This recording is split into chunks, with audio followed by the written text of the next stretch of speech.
Selamat malam pemirsa, Anda menyaksikan Headline News pukul 22 waktu Indonesia Barat, saya Marcelina Tumundo. Personil gabungan kepolisian Polres Maros bersama TNI menggerebek sebuah pabrik penyulingan minuman keras yang berkedok sebagai pabrik tahu milik warga negara asing asal Tiongkok. Mahasiswa Fakultas Peternakan kontra Fakultas Kelautan dan Perikanan Universitas Hasanuddin Makassar terlibat bentrok. Bentrok terjadi karena dipicu kesalahpahaman. Demikian Headline News untuk saat ini pemirsa, kembali saksikan Headline News dalam 1 jam mendatang.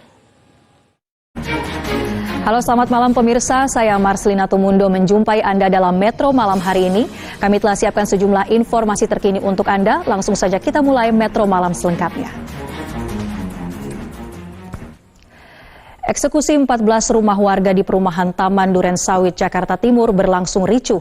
Warga yang merasa memiliki sertifikat hak milik menolak eksekusi yang dilakukan jurusita Pengadilan Negeri Jakarta Timur. Kericuhan dipicu saat sejumlah warga mencoba menghalau petugas yang akan menyita rumah mereka. Anggota Satuan Reserse Kriminal Polres Pandeglang menggerebek lokasi judi sabung ayam di wilayah Kecamatan Bojong, Kabupaten Pandeglang, Banten. Terjaring razia parkir liar, seorang pria pemilik kendaraan mengamuk saat kendaraannya akan diderek petugas Sudin Perhubungan di Jalan Rawasari, Jakarta Pusat. Aksi adu mulut bahkan nyaris berbuntut pada aksi baku hantam terjadi saat penertiban. Kita ke informasi lain, pemirsa. Bareskrim Polri kembali menangkap dan menjadikan bos Indosuria, Henry Surya, sebagai tersangka dalam perkara yang berbeda pasca tersangka Henry Surya divonis bebas oleh Pengadilan Negeri Jakarta Barat. Polda Metro Jaya kembali melakukan pemeriksaan terhadap 2 tersangka penganiayaan David Ozora, Mario Dandi Satrio, dan Shane Lucas. Kali ini kepolisian melakukan pemeriksaan kejiwaan kepada mereka berdua. Sementara itu, saksi kasus penganiayaan David Ozora, APA, melaporkan Mario Dandi Satrio dan Shane serta AG ke kepolisian atas dugaan pencemaran nama baik. Ke informasi lainnya pemirsa, Polda Papua masih menyelidiki penyebab kematian dokter spesialis paru Mawarti di Kabupaten Nabire, Papua. Sementara itu, kakak almarhumah Dr. Mawarti Susanti, Hari Kurniawan, menolak keras jika kematian adiknya disebut karena ada dugaan penyakit yang dideritanya. Ia menegaskan sang adik tidak punya riwayat penyakit yang mematikan. Hari meminta pihak kepolisian mengungkap kematian adiknya dan tidak dibatasi penyebab meninggal karena diracun ataupun riwayat penyakit. Setuju. Anda kembali di Metro Malam, pemirsa. Lagi-lagi KKB berulah dengan membakar bangunan SMP Negeri 2 DKI, Kabupaten Yahukimo, Provinsi Papua Pegunungan, sekitar pukul 1.35 waktu Indonesia Timur pada Kamis dini hari.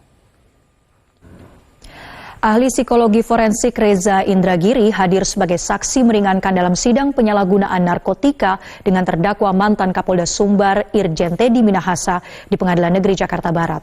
Ia lalu diminta menafsirkan perintah Irjen Teddy kepada anak buahnya untuk mengganti barang bukti dengan tawas lewat WhatsApp yang ditutup dengan emoji tertawa. Menurut Reza, bila percakapan itu tanpa emoji akan menjadi perintah yang mutlak, tapi kalau disertai emoji menjadi multitafsir.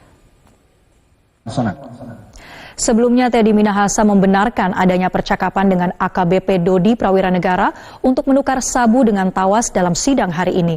Namun, chat itu dimaksudkan bukan sebagai perintah, tapi untuk menguji integritas anak buahnya. Kita beralih ke informasi lain, pemirsa. 2 perwira Polres Malang terdakwa tragedi Kanjuruhan divonis bebas.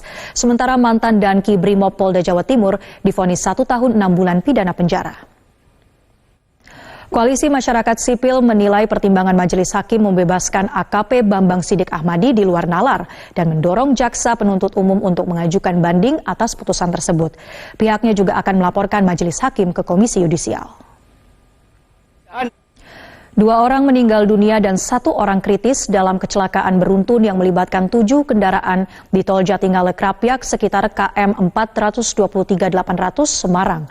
Kecelakaan diduga terjadi akibat adanya truk gagal mengerem. Gubernur Bali Iwayan Koster mengaku telah bersurat kepada Kemenkumham dan Kementerian Luar Negeri untuk mencabut visa on arrival atau VOA bagi warga Rusia dan Ukraina yang ingin ke Bali. Hal ini merupakan buntut maraknya warga negara asing yang dinilai berulah di Bali. Di antaranya warga negara Rusia dan Ukraina yang datang ke Bali bukan untuk berlibur tapi untuk bekerja. Selamat malam pemirsa, inilah Headline News pukul 23 waktu Indonesia Barat. Petugas kepolisian berhasil membekuk pelaku pencurian disertai kekerasan yang beraksi di sebuah minimarket di wilayah Lemah Abang, Kabupaten Karawang, Jawa Barat. Aksi kejahatan tersebut terekam CCTV. Kepala Korps Lalu Lintas Polri Irjen Pol Firman Santiabudi secara resmi membuka rapat koordinasi lintas sektoral dalam rangka persiapan petugas menghadapi arus mudik pada libur lebaran tahun 2023. Demikian Headline News untuk saat ini, tetaplah bersama kami, program Metro Malam kami lanjutkan kembali. Terima kasih pemirsa, Anda masih bersama kami di Metro Malam. Eksekusi 14 rumah warga di perumahan Taman Duren Sawit, Jakarta Timur berlangsung ricuh. Warga yang merasa memiliki sertifikat hak milik menolak eksekusi yang dilakukan jurusita Pengadilan Negeri Jakarta Timur, dan kericuhan dipicu saat sejumlah warga mencoba menghalau petugas yang akan menyita rumah mereka. Anggota Satuan Reserse Kriminal Polres Pandeglang menggerebek lokasi judi sabung ayam di wilayah Kecamatan Bojong, Kabupaten Pandeglang, Banten. Terjaring razia parkir liar, seorang pria pemilik kendaraan mengamuk dan terlibat adu mulut dengan petugas saat kendaraannya akan diderek petugas Sudin Perhubungan di Jalan Rawasari, Jakarta Pusat. Penanganan dampak erupsi Merapi harus dilakukan petugas gabungan mulai dari pemerintahan, TNI Polri, relawan, dan masyarakat sekitar. Koresponden MGN Yuki Pramudia melaporkan dari Magelang, Jawa Tengah. Anda kembali di Metro Malam, pemirsa. Informasi viral of the day hari ini, ada seorang perempuan nyaris tertabrak kereta api di Karawang, Jawa Barat pada Rabu kemarin. Ia nekat menerobos palang kereta api, namun justru terjatuh di tengah perlintasan. Dua perwira Polres Malang terdakwa tragedi Kanjuruhan divonis bebas. Sementara mantan Danki Brimob Polda Jawa Timur divonis 1 tahun 6 bulan pidana penjara. Dan pemirsa, kini saatnya kita mengetahui hot issue media Indonesia esok hari. Sudah hadir editor harian Media Indonesia Eko Suprihatno. Selamat. Menteri Koordinator Pembangunan Manusia dan Kebudayaan atau Menko PMK Muhadjir Effendi secara resmi mengemban tugas sebagai pelaksana tugas Menteri Pemuda dan Olahraga menggantikan Zainuddin Amali. Sementara itu, pelaksana tugas Menteri Pemuda dan Olahraga yang juga merupakan Menko PMK Muhadjir Effendi memastikan akan koordinasi dengan pihak-pihak terkait mengenai polemik Israel dalam Piala Dunia U20 bulan Mei mendatang. Posisi pemerintah tetap konsisten pada pengecaman aksi Israel terhadap Palestina. Kapolri Jenderal Listio Sigit Prabowo akan memberikan keamanan kepada timnas Israel saat bertanding di Indonesia. Ekstra. Metro TV menerima penghargaan Mitra Kebaikan Kolaborasi dari Baitul Mal Hidayatullah atau BMH atas kontribusinya pada program Kebaikan Mitra. Lakukan bersama. Pemirsa, informasi tadi sekaligus mengakhiri perjumpaan kita dalam Metro Malam hari ini. Terima kasih atas kebersamaan Anda. Saya Marcelina Tumundo dan segenap kru yang bertugas pamit undur diri. Salam sehat pemirsa dan sampai jumpa.